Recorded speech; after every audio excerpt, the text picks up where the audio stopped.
Estou crendo que você leu os capítulos 29, 30 e 31 de Ezequiel antes de assistir esse vídeo.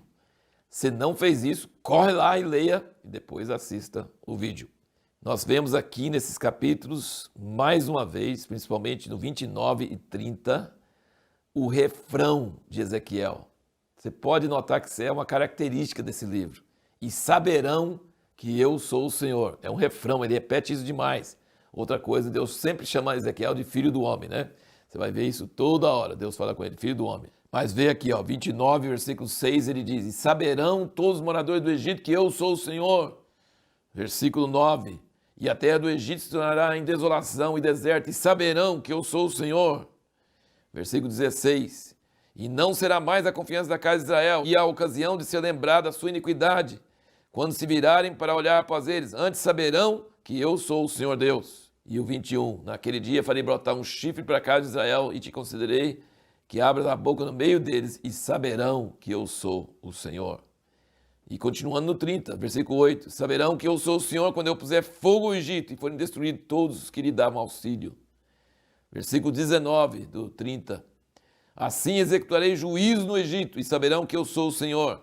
E versículo 25, eu sustentarei os braços do rei de Babilônia, mas os braços de Faraó cairão, e saberão que eu sou o Senhor, quando eu puser a minha espada na mão do rei de Babilônia, e ele estender sobre a terra do Egito.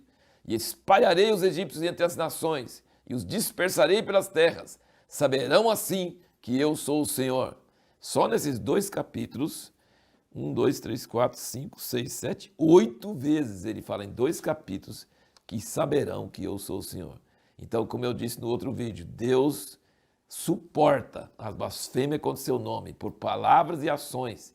Imagina subindo o mundo inteiro, de todos os lados, até de pessoas cristãs, mas de muitas pessoas não cristãs, nas faculdades, nos jornais, nas casas dos ricos, nas casas dos pobres, zombaria de Deus, blasfêmia do nome de Deus, por ações, sem temor de Deus. Deus vai suportando tudo isso, mas um dia ele vai exercer juízo, vai ser o dia que chama o dia do Senhor.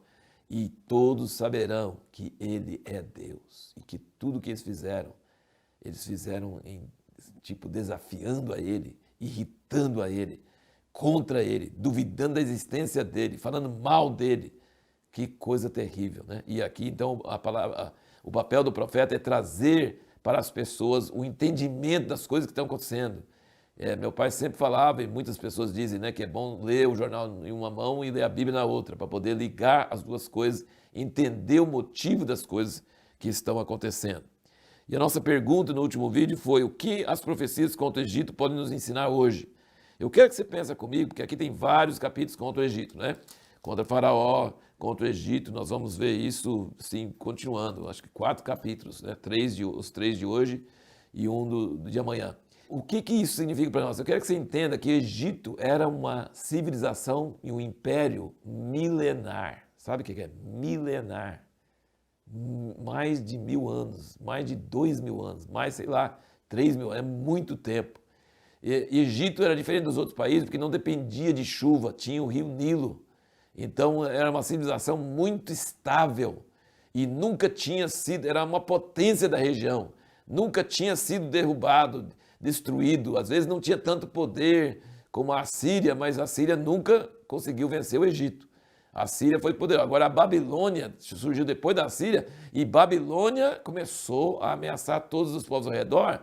Mas o Israel pensou: eu vou revoltar contra a Babilônia, eu vou correr para o faraó rei do Egito e ele vai me proteger. Porque ele nunca foi derrubado, ele nunca Babilônia é um reinozinho recente, nunca vai conseguir derrubar um reino milenar.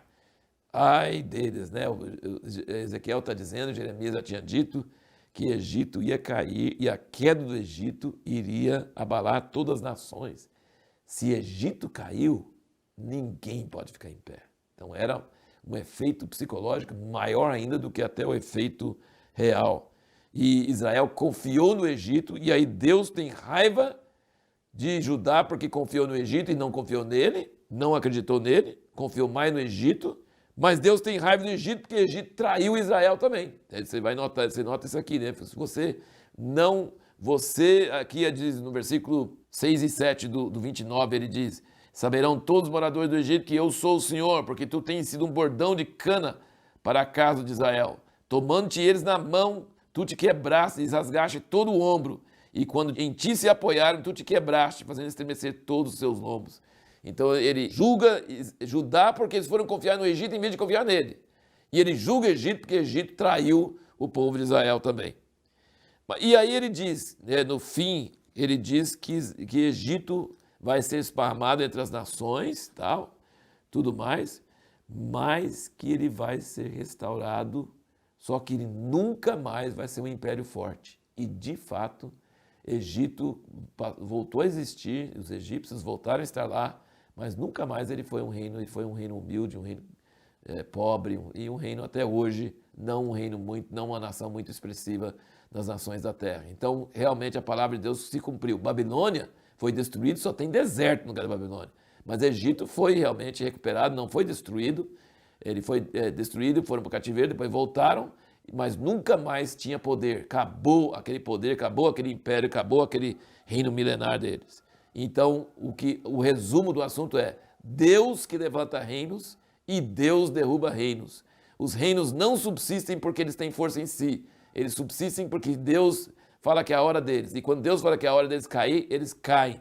E entra outro. E aí não adianta você confiar em alguma nação. Hoje nós poderíamos confiar, por exemplo, nos Estados Unidos. É muito forte, nunca perdeu uma guerra, tem poderia militar inigualável, tem poder econômico inigualável. Vai confiar nisso. Se Deus falar que os Estados Unidos vai cair e você confia nos Estados Unidos em vez de confiar em Deus, você está em problemas sérios, tá? Então é isso que a gente precisa entender, que para nós, assim, Egito, todas essas profecias, mas naquela época era uma potência e não dá para acreditar que Babilônia, um reinozinho novo, recente, ia derrubar um reino milenar, mas Deus falou que ia e queria abalar as nações e que ele levantou Babilônia naquela época para castigar as nações. Então, quando Deus levanta, ele levanta, e quando ele derruba, ele derruba.